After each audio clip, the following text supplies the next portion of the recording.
1টা থেকে 5টা, কথার কথা আমি এস্টিমেট করলাম।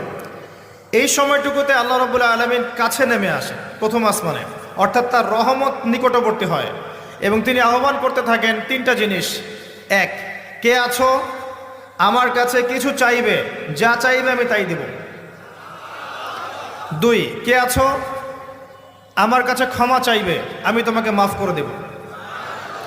3, কে আছো আমাকে ডাকবে, আমি তোমার ডাকে সাড়া দেব।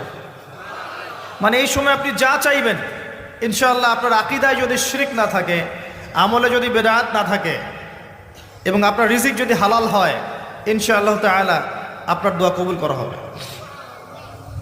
আল্লাহ পাক প্রত্যেক রাতেই নেমে আসেন। তাহলে লাইলাতুল কদরকে এত স্পেসিফিকলি ইম্পর্টেন্স দেওয়ার কারণ কি?